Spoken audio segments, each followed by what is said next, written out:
This one is called Paranoid Android. Welcome to Radioheadonism, a new show on the Pyjamaland channel where I indulge my autism by analysing and interpreting Radiohead songs. My name is Niko, and today we're going to be taking a look at Paranoid Android from 1997's OK Computer, which is probably their most well-known song, if we ignore their most well-known song.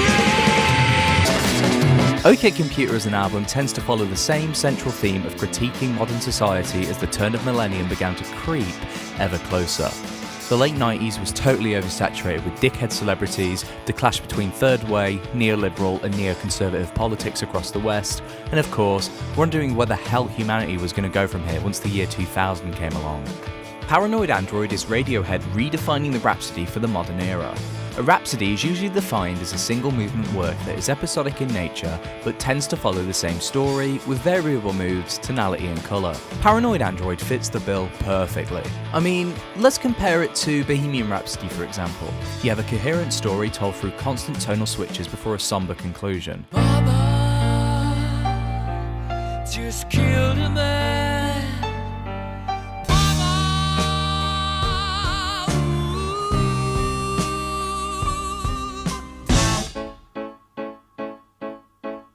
I see a little silhouette of a man. Nothing really matters to me. Paranoid Android is the same in this regard, with its three distinct sections. Section 1 of the track, which I call Revolt, introduces us to the narrator, desperate to find some kind of solace in a whirring world of mass communication. Please could you stop the noise? I'm trying to get some rest from all the undone chicken voices in my head. Unborn chicken voices in their head, most likely referring to the endless, unstoppable flowing stream of celebrity reality bullshit that was so popular in the late 90s and regrettably still is today. The narrator then begins to fantasize about a new society in which he takes charge against this, with the violent metaphor of making people face the wall. You know, to be shot, for the crime of being loud, irritating and having an incorrect opinion. I think this is fundamentally a good idea and should definitely happen. When I am king, you will be fast against the wall. With your opinion, which is of no consequence at all. With the musical focus of this section being the main guitar riff and laid-back drumming, it's definitely the calm before the storm, before we head into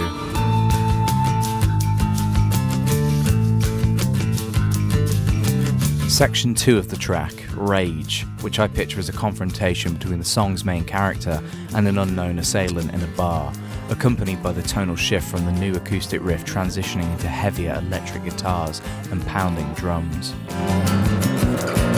Ambition makes you look pretty ugly. Kick and screaming goose, you little piggy. Our narrator is pissed off by the people around him, initially jealous of what he perceives as an unrealistic optimism for their middle-class futures, well-paid jobs, blind consumerism and ungodly fashion choices. What I have just described is a yuppie. We'll come back to that later. After exclaiming his distaste towards the middle-class wanker, like any drunkard, they respond with intense anger and violence. The latter represented by the heavy guitar kicking in. You don't remember my name. I feel his head, man, I feel his head, man. For not recognising the innate genius and how they're mummy's special boy, the yuppie has called for the narrator's death, French Revolution style. Oh shit, it's solo time!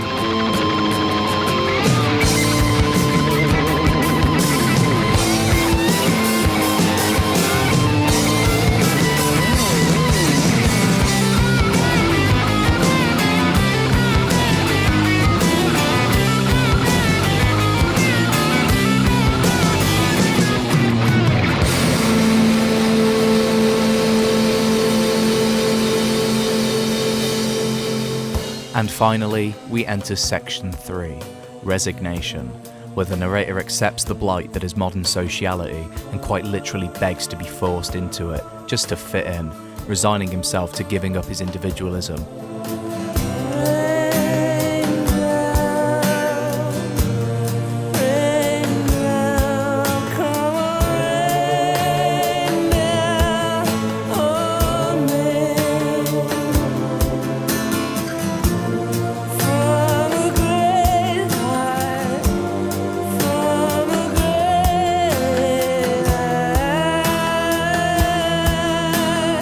With multiple references to what I picture as typical things you might see in a pub.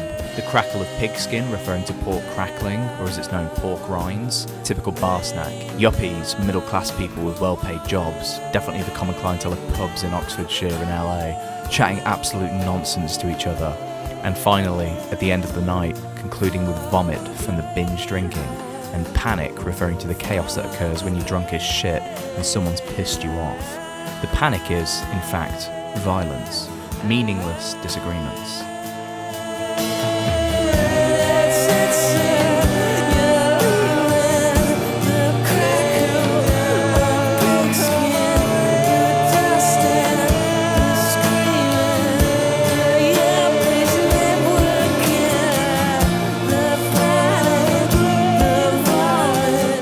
And with one final sarcastic blow to this shithole nightmare of a society.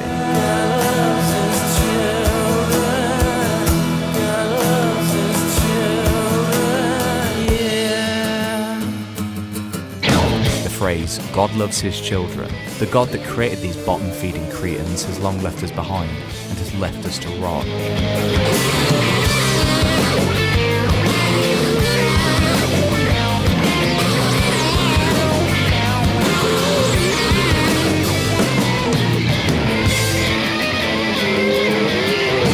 Naturally, this song ties in well with OK Computer's overall themes of sloganeering, violence, psychosis, and objection to capitalism and consumerism.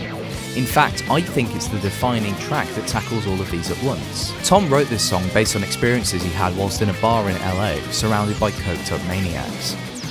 I probably didn't need to specify the part about coked up maniacs. I mean, you could have gathered that from when I said he was in Los Angeles. One of the funniest parts of the entire song to me is that the kicking, squealing Gucci little piggy reference is actually a real fucking person. They're a woman unlike anything Tom had ever seen before. When interviewed by Q, Tom said, "There was a look in this woman's eyes that I'd never seen before anywhere. I couldn't sleep that night because of it," and he characterised her as inhuman. A bit harsh maybe, but then again, it is LA. She probably was an actual fucking demon. I personally think that this song is definitely a true account of how Tom genuinely felt during this period of time.